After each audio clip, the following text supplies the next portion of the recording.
Hi, this is Alonzo Bodden. I want to welcome you to episode 301 of my podcast, Who's Paying Attention?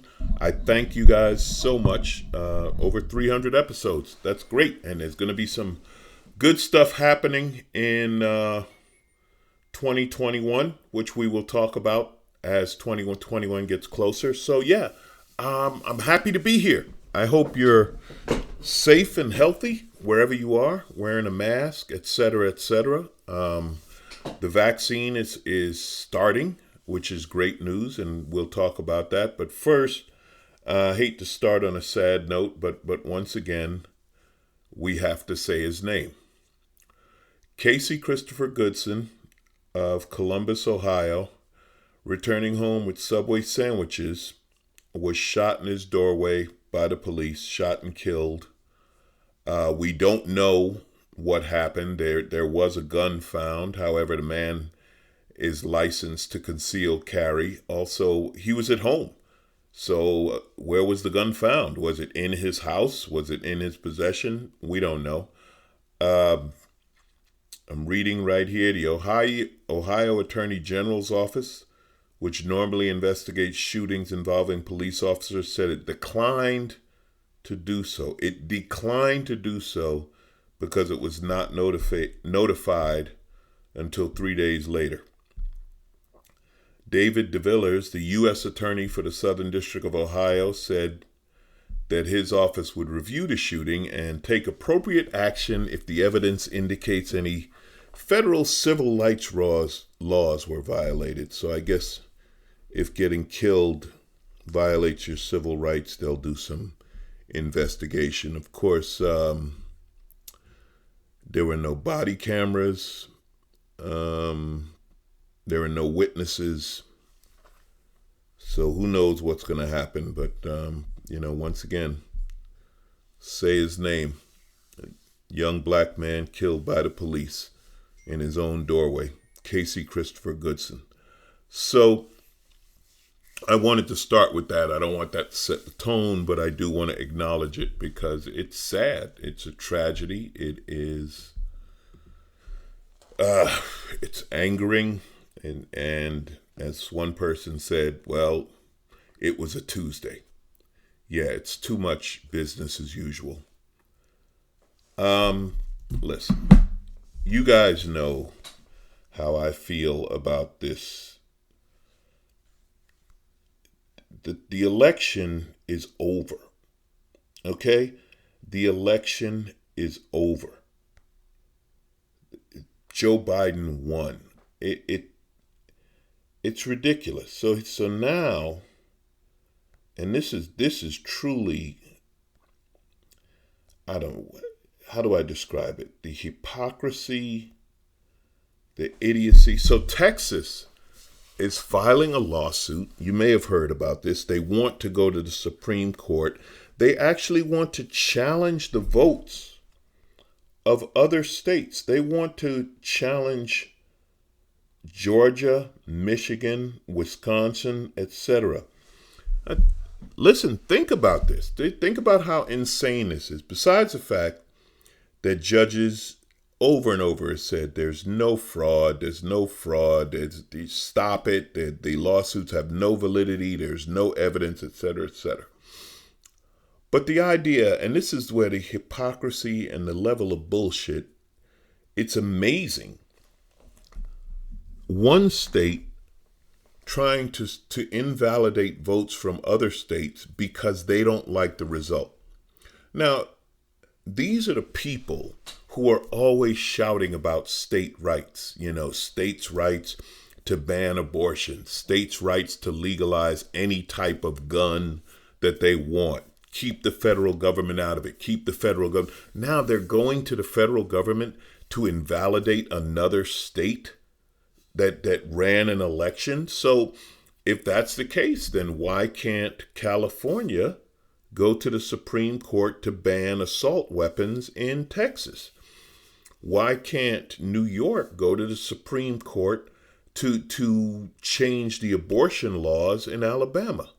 Because it's ridiculous. Because we have a constitution. Because this is still the United States of America. it's mind blowing, the level of bullshit with these people, and the support. And the support when you have a Congress and that won't, do a resolution to say the election's done or whatever. They fight this. The election was done. The people have voted. The recount was done. The recount of the recount was done. The recount of the recount of the recount was done. Then the court case was done. Then it's all been done. It's all been done. The fact that we're still putting energy and money and wasting time with this is mind-boggling. And here's a new level of bullshit, okay? And no, I'm not even going to say you got to admire it. It's tiring. So, of course, Trump was like, the courts kept saying that you have no evidence. You have no evidence. So Trump said, well, we have so much evidence, we don't know what to do with it. Well, what you would do with it if you had evidence is you would take it to court. See, that's what you do with evidence. You take it to court to fight your case, to make your point. But now they've gone a new way.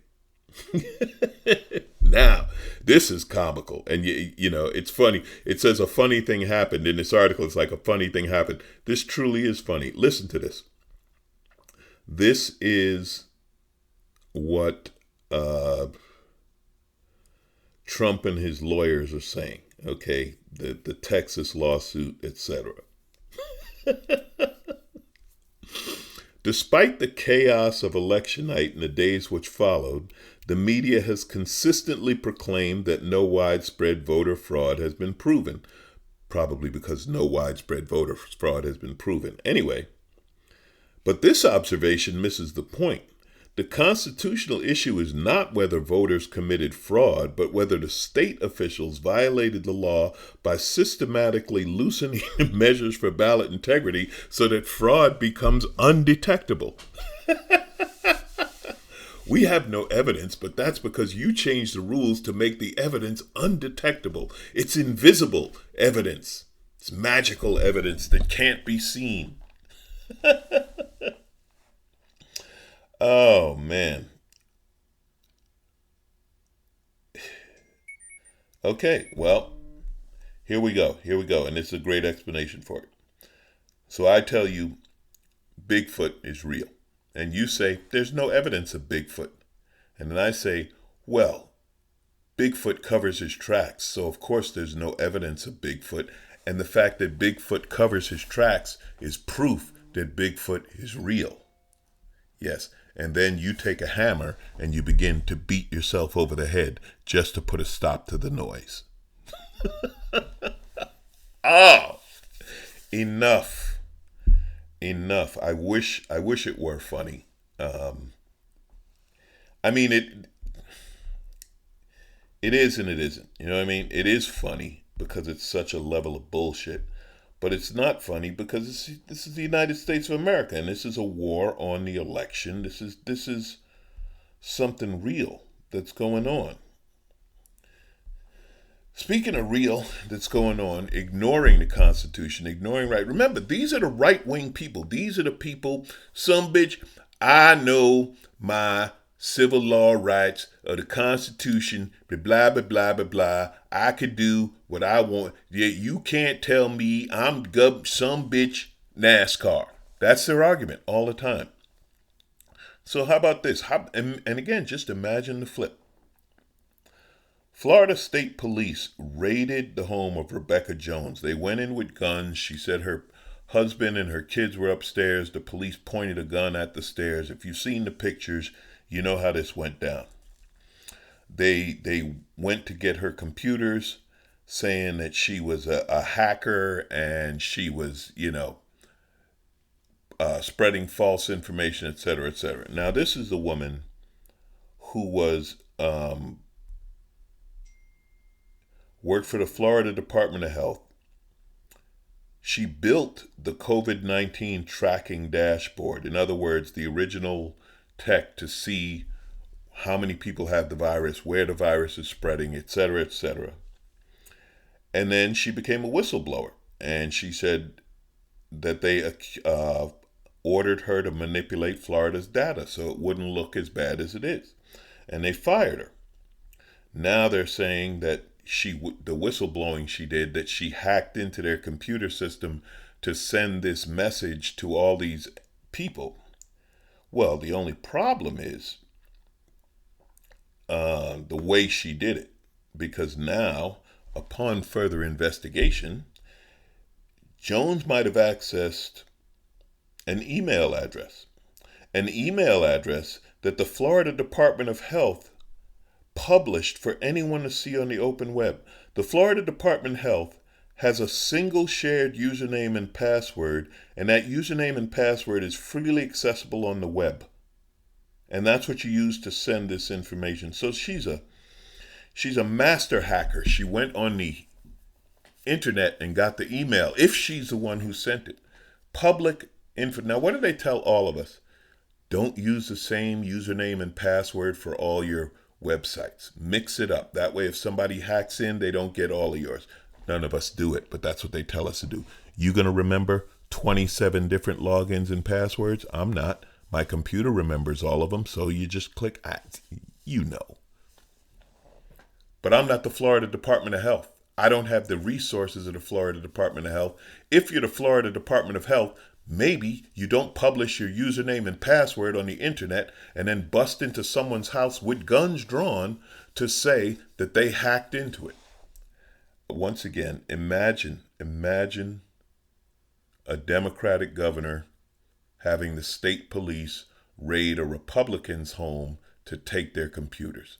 Oh my God, these people would lose their mind, yelling Constitution, yelling that rights to privacy, blah, blah, blah, freedom of speech. And when I say blah, blah, blah, I don't mean that these freedoms are nonsense. I mean, these people are so, hypocritical isn't the word anymore. So someone please help me find a word, because I don't know what is beyond hypocritical. What's that? Full of shit? Yeah, that phrase does apply, but we're in polite society. So give me something beyond hypocritical, because that's what this is. Utterly ridiculous. Yeah, I'll go with that.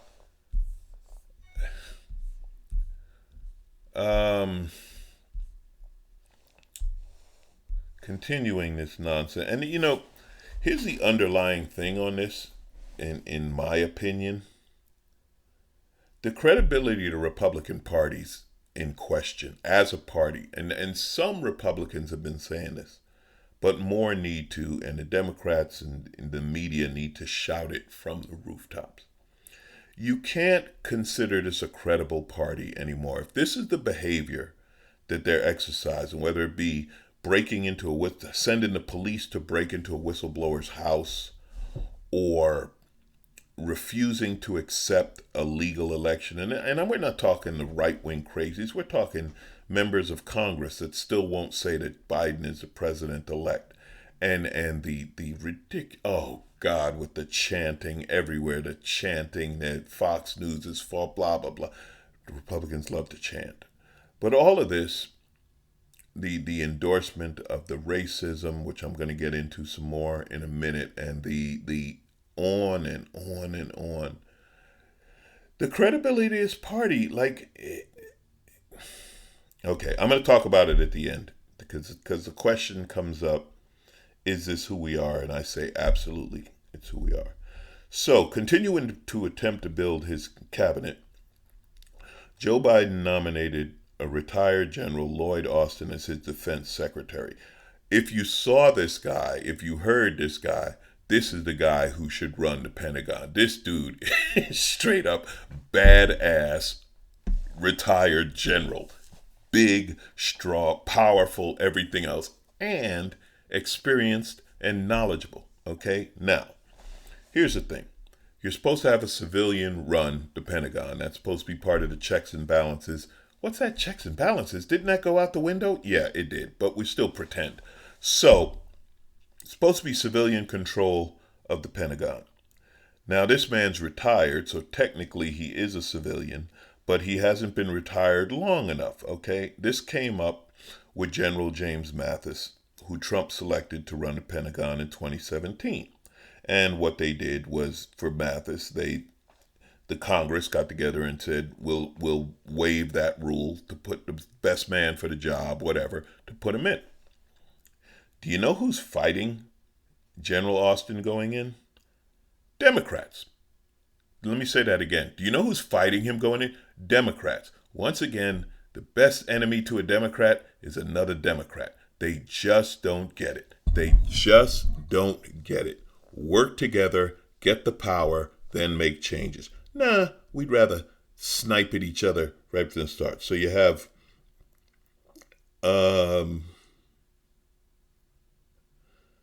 Senator Jack Reed, from a Democrat from Rhode Island.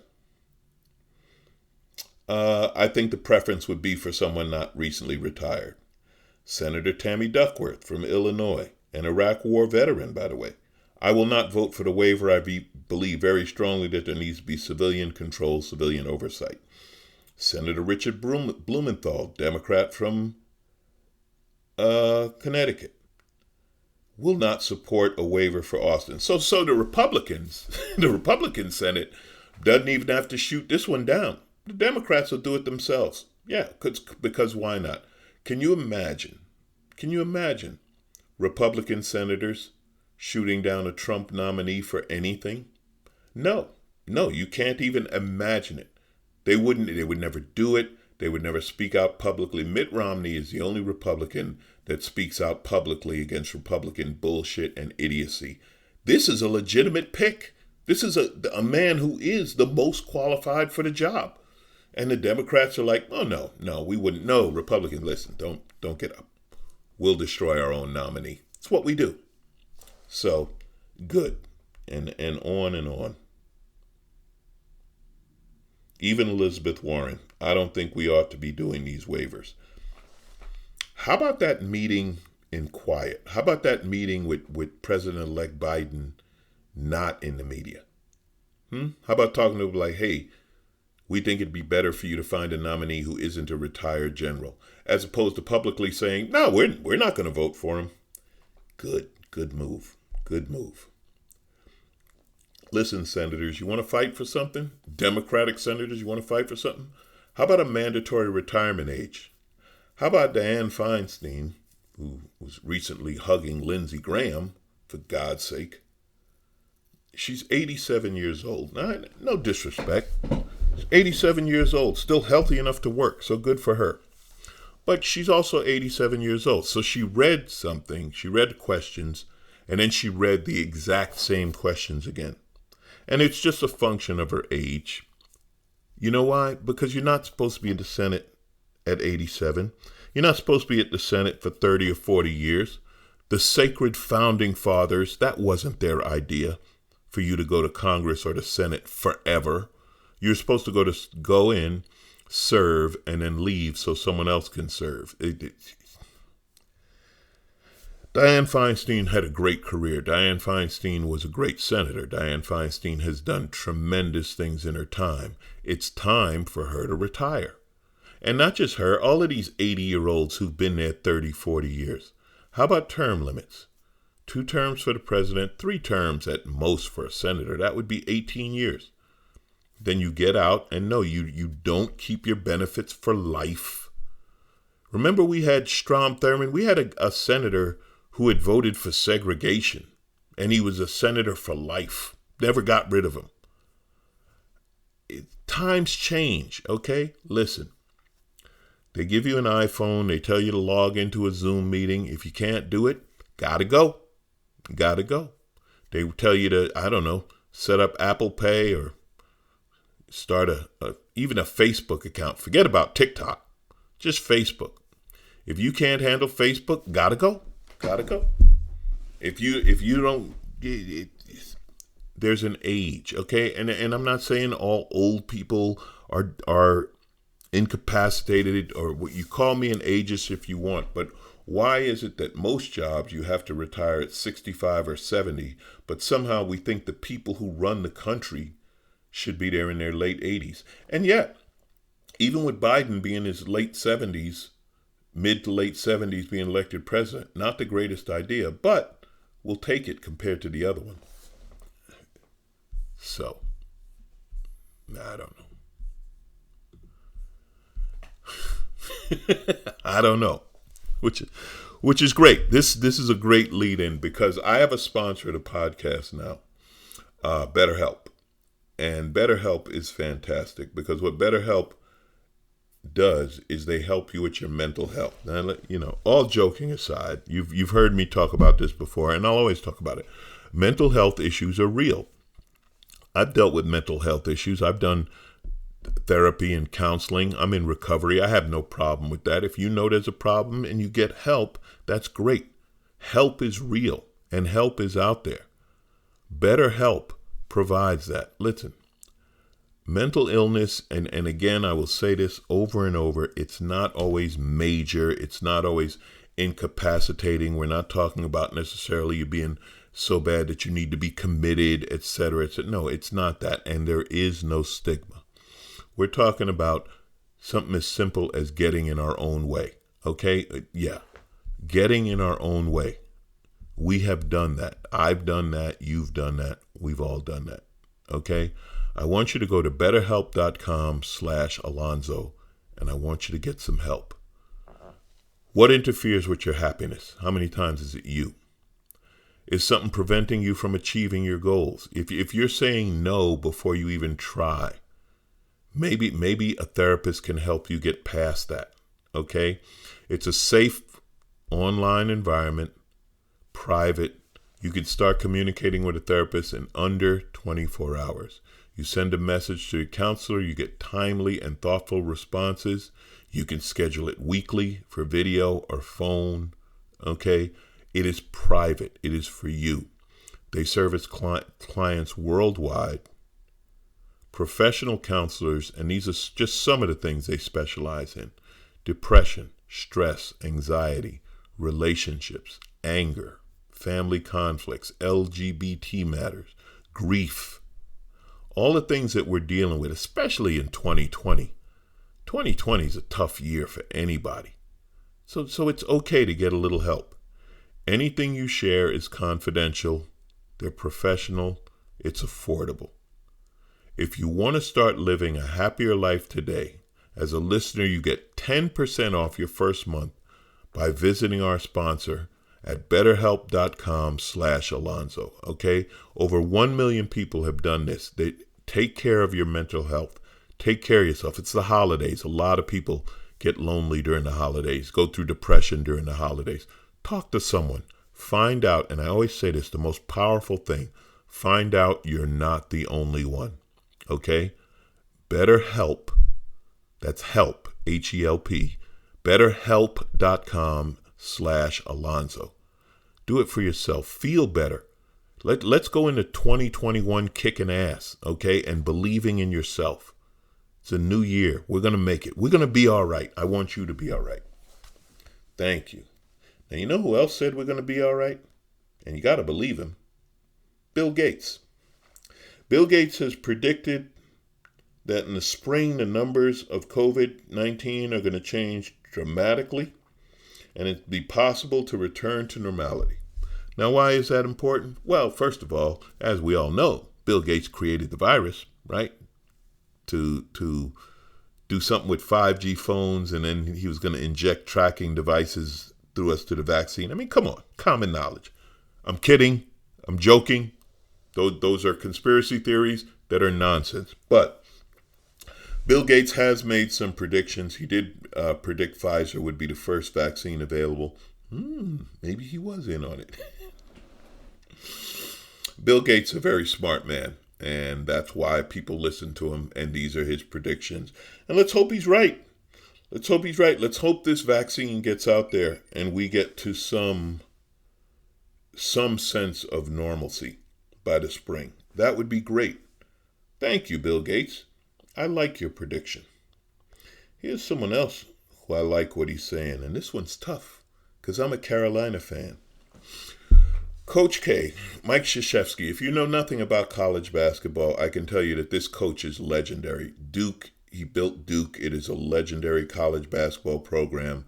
5 national championships, players in the NBA, etc., etc. The man knows what he's talking about. And I would say he has become woke, as the kids say, over time. And right now, he is saying that it's time to consider whether it's best to continue playing college basketball during the pandemic. Now, that's a huge statement for him. I know it's a soft statement. The real statement should be, let's stop playing college basketball during the pandemic. But for someone like him to ask whether it's best to continue is pretty much the same thing. He said, I would just like for the safety, mental, and physical health of players and staff to assess where we're at. Now, some people got on him because he said this after his team lost, and trust me, Duke don't lose too often. But what he's saying is that with the explosion in the pandemic, with the numbers being up, with a vaccine being developed that will be able to be distributed, maybe put college basketball on hold, maybe pick it up after this spike tapers off and when the vaccine, and trust me, when the vaccine comes out, athletes will be getting vaccinated. You know why? Because it's all about money.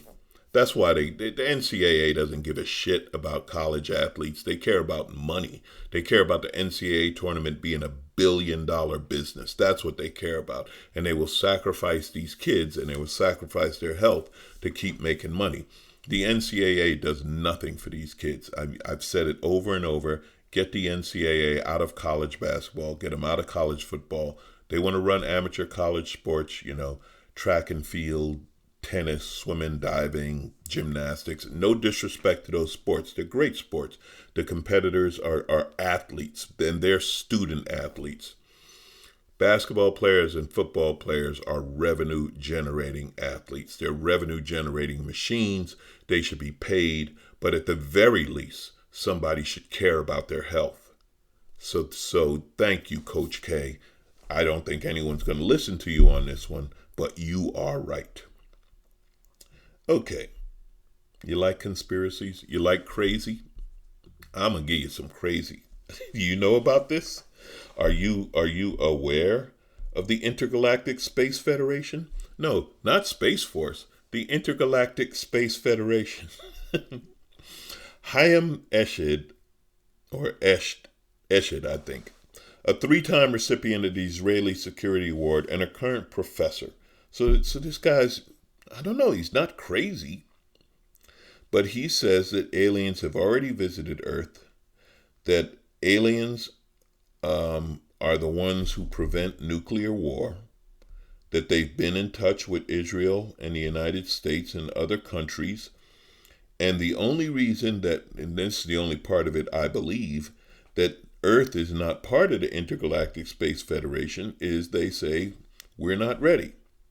Supposedly, these aliens have talked to a group of partners, American, Russian, Japanese, British, Chinese, but they told them not to reveal it. Now, here's why I don't believe him. Because he said Donald Trump is aware of this agreement. Okay, then it's not real. Because there's no way Trump wouldn't have. Are you kidding? If there was an intergalactic federation, if there were aliens on Earth, okay, who, by the way, have underground bunkers on Mars and we're up there and blah, blah, blah. This is all part of his theory. If any of this was true and Donald Trump knew about it, how long do you think he could keep that secret?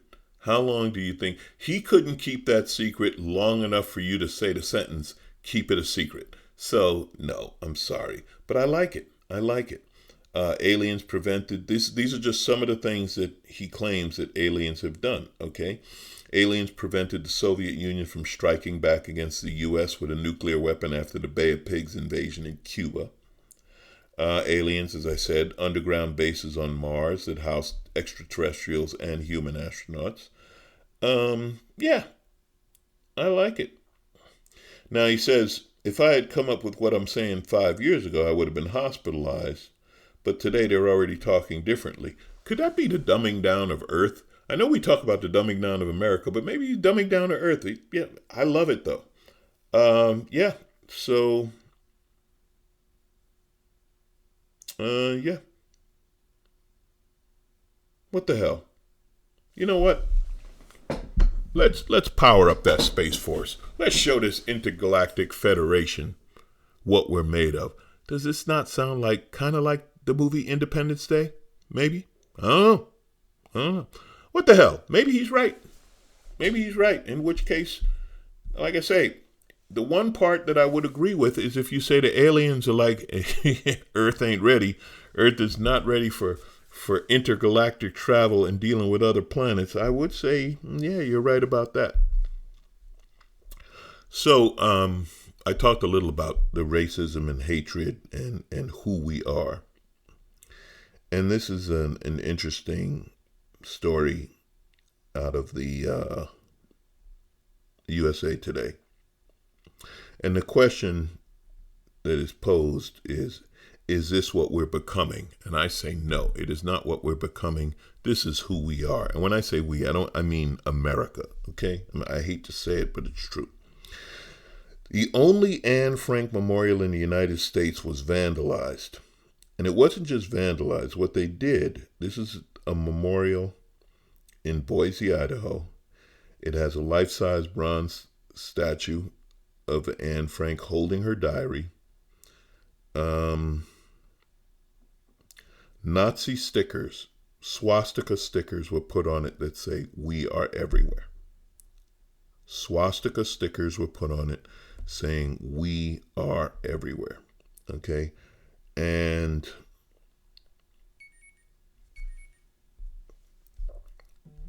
so is this who we're becoming? No, it's who we are. Idaho, I hate to say it, but you guys are a red state. You got all those militias out there. Boise is a great city. I've been to Boise. Boise's fantastic. I enjoyed it.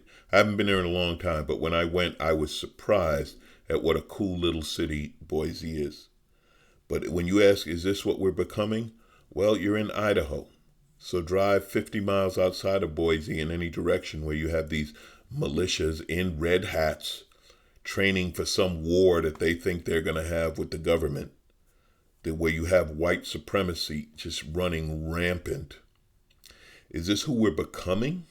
No, my friend. I'm sorry to tell you, this is who we are. And the Boise police chief says the vandalism is reprehensible and blah, blah, blah. They're all talking. Well, join together. Join together. So because trust me, the same people who are putting swastika stickers up are anti-Black Lives Matter and are anti-immigration, which is just a cover for being anti-Latino, et cetera, et cetera. It's the same hate. It's the same hate. So rather than ask, is this who we're becoming, accept the fact that this is who we are and let's do better. Let's do better. And let's shut them down because you know who these people are. You know who these people are. You recognize them. And you know what? This is one of those cases where, yeah, it's on white people to because black people can't sneak into these organizations. Although Black Klansman was a great movie. It has been done. And brown-skinned Latino people can't sneak into these organizations, but white people can. And you can bring them down from the inside. You can expose who these people are. You can stop pretending your neighbor who's the racist isn't a racist. You can stop saying there's very good people on both sides, because they're not. And the Proud Boys are shit, and all of those groups, the Boogaloo Boys and whatever else, are all shit. And let's call them out for who they are, instead of asking, is this who we're becoming? Not the greatest note to end on, but, what are you going to do? It's time. I love you guys. It's who they're becoming. We're better. We're better. Next week, next Friday, December 18th, I'm hosting a show. It's called Your Late Show Tonight. It's going to be a late show, talk show type. Monologues, sketches. I got 2 great interviews. George Wallace and Robert Glasper. If you know anything about music, you know Glasper. Jazz, hip-hop, R&B, multiple Grammy Award winner and Emmy Award winner. Dr. George Wallace, simply a legend of comedy, my mentor and my old friend. So next Friday, December 18th, 7 p.m. Pacific, 10 o'clock Eastern, I'm back at the Nowhere Comedy Club. You've seen me there before. NowhereComedyClub.com. That's where you get your tickets. NowhereComedyClub.com. It is going to be so much fun. I'm working with some great comics on putting this together, and it's really fun to host it. I was nervous at the beginning, but now I'm loving it. I'm looking forward to it. This is going to be next Friday, and you're going to tune in. We're better than that. I got to say this again. We're better than Nazi stickers on the Anne Frank Memorial. We're better, and we're going to show them we're better.